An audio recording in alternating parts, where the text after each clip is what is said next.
नमस्कार, स्वागत है आपका सिटी पोस्ट लाइव में। मैं हूं मुस्कान। आर्थिक अपराध इकाई के हाथ ग्रामीण कार्य विभाग के इंजीनियर विनोद कुमार राय की 5 डायरियां हाथ लगी हैं। अधीक्षण अभियंता विनोद कुमार राय ने काली कमाई का हिसाब किताब अलग अलग रंगों की 5 डायरियों में दर्ज किया हुआ था।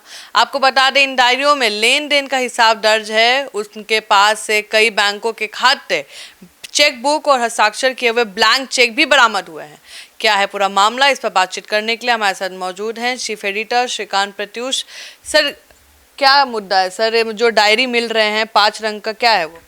देखिए, आर्थिक अपराध इकाई ने पटना के भूतनाथ रोड उनके आवास पर छापेमारी की थी और इस दौरान 5 डायरियां मिली हैं और सब अलग अलग रंग की हैं। इनमें अलग अलग लोगों के साथ लेन देन का पूरा खाका है और पुलिस और जांच विभाग, आर्थिक अपराध इकाई विभाग के अनुसार सिल्वर रंग की डायरी में हिसाब किताब के साथ साथ मोबाइल नंबर भी दर्ज है, जिनका सत्यापन किया जा रहा है कि जो नंबर सही है या नहीं है, किसका नंबर है। और तिरुपति इंटरप्राइज लिखी नारंगी रंग की डायरी में 2024 से के लेन देन का हिसाब किताब है। चार्टर्ड अकाउंटेंट लिखी हुई वर्ष 2022 की डायरी में भी बरामद हुई है और इसमें 2022 का हिसाब किताब लिखा हुआ है।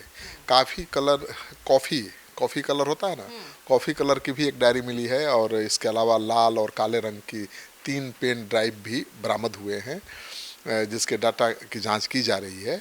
छापेमारी में लॉकुस पेट्रोलियम का पैन कार्ड भी बरामद हुआ है। तो जो कुछ बरामद हुआ है उसकी जांच पड़ताल जारी है और इन डायरियों से, रंग बिरंगी डायरियों से कई बड़े सफ़ेद पोस्ट लोगों के नाम सामने आने की उम्मीद है। सर, अभियंता के सभी प्रमुख बैंकों में खाता है और सभी संख्या में चेकबुक मिली है, बड़ी संख्या में, उसको कैसे देखें? देखिए, भ्रष्ट इंजीनियर विनोद राय के पास 1 दर्जन से अधिक बैंक खाते हैं और पासबुक भी मिले हैं। HDFC, ICICI bank of India, Andhra bank, Allahabad bank, state bank, union bank, Punjab national bank, union bank, कितने बैंक के चेक मिले हैं। तो पता नहीं, सारे बैंकों में लगता है कि इन्होंने अपना खाता, अपने लोगों का खाता खुलवा रखा था। HDFC बैंक के 2 ब्लैंक चेक भी मिले हैं जिन पर रोहित कश्यप और मोनिका कुमारी के अलग अलग हस्ताक्षर हैं। इसी तरह PNB का भी एक चेक मिला है जिस पर हस्ताक्षर किया हुआ है, ब्लैंक चेक है। और इसके अलावा बैंक ऑफ इंडिया का 2.5 लाख का चेक मिला है जिस पर उषा देवी का नाम और विनोद कुमार राय का हस्ताक्षर भी है। बैंक ऑफ इंडिया के ब्लैंक चेक और यूनियन बैंक के 2 लाख के चेक पर पत्नी बबली राय के हस्ताक्षर मिले हैं। तो अब जांच चल रही है कि भाई ये चेक किस लिए दिए जाने थे और इतने बैंक अकाउंट खोलने की जरूरत क्या पड़ी। सर, जिसके जिसके चेकबुक जिनका जिनका मिला है और ब्लैंक चेक मिला है, तो वो भी अब कहीं ना कहीं जांच के घेरे में आएंगे कि इन्होंने क्यों ये दिया, क्योंकि घूस देना भी तो सर अपराध है। हाँ बिल्कुल, ये चेक पर जिनके नाम लिखे गए हैं उनसे भी पूछताछ की जाएगी कि भाई आपको इतना अमाउंट का चेक क्यों दिया जाना था, ब्लैंक चेक क्यों दिया? और ब्लैंक चेक क्यों, किसको दिया जाना था। क्योंकि ब्लैंक चेक का मतलब कि अब अमाउंट भर ले, तो जो बड़े बड़े लोग होंगे वो खुद अपना अमाउंट उनको पता होगा कि इतने करोड़ का ठेका है, इतना कमीशन हुआ, उतना भर लेंगे। इसलिए टेंडर वाले भी सब फंसेंगे क्योंकि ठेकेदार से ही इनकी बातें होती थी और इनका 2% कमीशन होता था, जिससे ज़्यादा कहा सुनी होती उससे 5% कमीशन लेते थे। तो अब सबका ठेकेदारों की भी लाइन लगने वाली है। बिल्कुल, 2% तो फिक्स है। कोई भी ठेका लेगा तो 2% फिक्स है। और जो सूत्र बता रहे हैं कि जब भी टेंडर डाला जाता है तो टेंडर पहले ओपन होता है। टेंडर ओपन होने के बाद उसका टेक्निकल बिड देखा जाता है। टेक्निकली जो कंपनी क्वालिफाई करती है उसके टेंडर को अपलोड करने के पहले डील होता है। माने वेबसाइट पर अपलोड होगा कि हाँ भाई आप फाइनेंशियल के लिए आप एलिजिबल हैं, उसके पहले ही 2% कट ले लिया जाता है। 2% पैसा जमा करिए तब अपलोड होगा और अपलोड हो गया मतलब आपने पैसा अपना दे दिया, फीस दे दी। बिल रोकने का ताकत रखते थे? बिल नहीं, टेंडर ही रुक जाएगा। वो तो आपका टेक्निकली आपको क्वालिफाई कर दिया गया, लेकिन फाइनेंशियल आपका बिड तभी खुलेगा जब आप पैसा दे देंगे, 2% दे देंगे। अगर ज़्यादा बकझक करिएगा, ज़्यादा पैरवी करिएगा तो 5% देना पड़ेगा, वो फाइन है।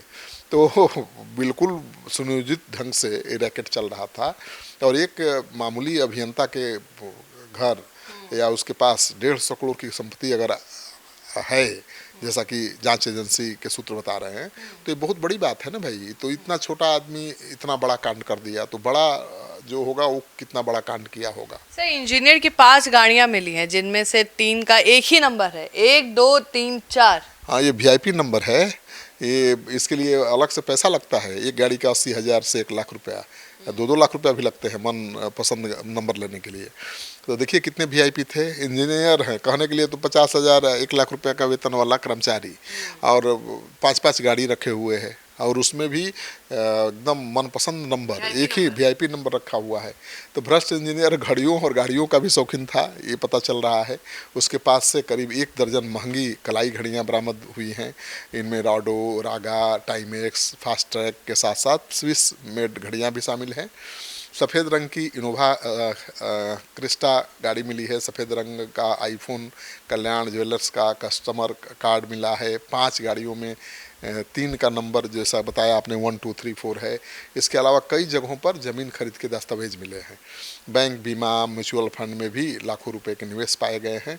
तो अब तमाम चीज़ों की जांच हो रही है, और सवाल उठ रहा है कि भाई इंजीनियर साहब जो 4 करोड़ रुपया लेकर चले थे वो कहाँ गया। और सवाल ये भी उठ रहा है कि भाई इंजीनियर साहब 4 करोड़ रुपया लेके क्रिस्टा से आ रहे हैं, ये पता था जांच एजेंसी को, तो उसने रास्ते में ही उनको क्यों नहीं ट्रैप किया, उनके पटना आने का इंतजार क्यों किया, उनके घर पर क्यों गई टीम। क्योंकि उनको मौका मिल गया, वो उधर से ठिकाने लगाते आए, कई जगहों पर रुके भी हो, और पैसा हिस्सा बांटते आए। घर आए तो सर, वो नाम सामने कब आएगा? जिनको जिनको 4 करोड़ जो प्रसाद बांट के आए हैं उनका नाम कब सामने आएगा? इतना देरी क्यों हो रहा है सर? 4 करोड़ तो बहुत छोटा अमाउंट है ना, क्योंकि ग्रामीण कार्य विभाग द्वारा 22,000 करोड़ से ज़्यादा के टेंडर किए गए हैं, ये रिकॉर्ड है।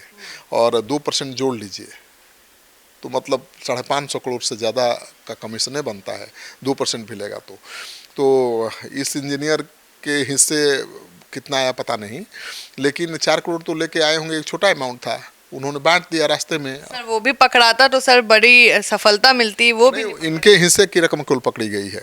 जो 52 लाख रुपया मिला है ये सबको दे लेके अपना बचा के लाए थे। तो अगर समय से कार्रवाई होती। और सवाल ये भी उठ रहा है, देखिए नीरज कुमार पार्टी के प्रवक्ता हैं और सरकार के पक्ष रखते हैं बहुत मजबूती के साथ। वो भी कह रहे हैं कि नहीं भाई इकोनॉमिक ऑफेंसेज के मामले बढ़ गए हैं, लेकिन वो भी कह रहे हैं कि काम ज़्यादा होगा तो भ्रष्टाचार भी होगा। और वो भी सवाल उठा रहे हैं कि भाई जब जांच टीम पहुंच गई थी रात ही में उनके घर पर, तो इंतजार क्यों किया सुबह 6 बजे तक? स्थानीय थाने को बुला लेती, दरवाज़ा तोड़ के घुस जाती। लेकिन महिला पुलिस भी थी उनके साथ, तो बिल्कुल जा सकती। महिला पुलिस थी, घर का दरवाज़ा तोड़ा जा सकता था भाई। अब देखिए बाहर टीम बैठी रही है, भीतर नोट जलता रहा।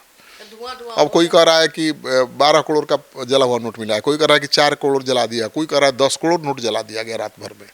तो पूरे मोहल्ला गंधी आ गया, पूरे मोहल्ला महकने लगा है कि कुछ जल रहा है।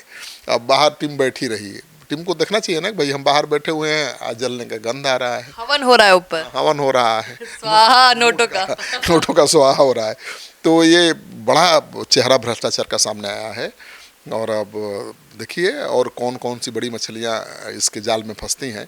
और जहाँ तक आपने पूछा कि 4 करोड़ किसको देकर आए हैं, ये पता चल ही गया होगा, क्योंकि उनसे पूछताछ तो किया होगा आर्थिक अपराध इकाई विभाग ने। प्रेस में कब रिलीज होगा सर? नहीं, अभी नहीं करेगी एजेंसी, अभी जांच करेगी, क्योंकि खुद पकड़ा गया है अधिकारी तो अपनी जान बचाने के लिए भी बड़े बड़े लोगों का नाम बताएगा। जो हिस्सेदार थे उनका नाम तो आसानी से बता देगा, कोई ज़्यादा मेहनत करने की ज़रूरत नहीं है। क्योंकि उसको लगेगा कि जब बड़े लोग बचेंगे तभी मैं बचूंगा, अब बड़े लोग फंसेंगे तभी मैं बचूंगा। क्योंकि बड़े लोगों को नाम नहीं बताएगा तब तो इसको तो रगड़ देगी एजेंसी। तो उसने बताया होगा बड़े लोगों का नाम, लेकिन बड़े लोगों का नाम बताने से तुरंत कार्रवाई नहीं ना हो जाएगी। अब उसके बयान का वेरिफिकेशन होगा, जांच आगे बढ़ेगी। और नीरज कुमार तो दावा कर रहे हैं कि बहुत बड़े बड़े लोग फंसेंगे इसमें। अभी तो जांच कार्रवाई शुरू हुई है और बड़े बड़े लोगों के फंसने की गुंजाइश है। तो देखिए ये तो एक विभाग का मामला है, कई ऐसे विभाग हैं और लाखों करोड़ का टेंडर होता है हर साल। 2% अगर बंद गया है हर जगह तो सोचिए कितने हज़ार करोड़ का नारा वारा हो रहा है। 20-40 करोड़ 1000 करोड़ का तो कमीशन चल जा रहा है। तो ये बहुत बड़ी चिंता वाली बात है। और मुझे लगता है कि ये कैसे हो गया। नीतीश कुमार तो बहुत सजग हैं और उनकी जानकारी में ऐसा हो जाए ये तो कोई सोच भी नहीं सकता है। तो मुझे लगता है कि मुख्यमंत्री नीतीश कुमार ने जो खबर आ रही है कि इस मामले की गहराई से जांच पड़ताल करने का आदेश दिया है और कहा है कि भाई जो भी इंजीनियर से जुड़े हुए लोग हैं इस रैकेट में शामिल है, कमीशन खोरी के रैकेट में, उनकी जांच की जाए और पूरा पर्दाफाश किया जाए। तो मानकर चलिए कि आने वाले दिनों में बड़े बड़े सफ़ेद पोश लोगों के नाम भी सामने आ सकते हैं, बड़े बड़े अधिकारी भी जांच के घेरे में आ सकते हैं। और अब तो विभाग के कुछ छोटे मोटे कर्मचारियों के खिलाफ कार्रवाई भी शुरू हो गई है। जब छपा पड़ा है तो एक इंजीनियर पकड़ाया है तो विभाग एक्शन में आया है, लेकिन तब आया है जब एक के खिलाफ कार्रवाई हो गई। पहले तो मानकर चल रहा था कि कोई कार्रवाई नहीं होगी, लेकिन अब कार्रवाई हो गई है। कार्रवाई के कारण चाहे जो भी हो। तो आप सुन रहे थे पूरे डिबेट को, और आपको क्या लगता है किसका किसका नाम सामने आएगा? और हम भी इस खबर पे नज़र टिकाए हुए हैं और आपको जल्द अपडेट करेंगे।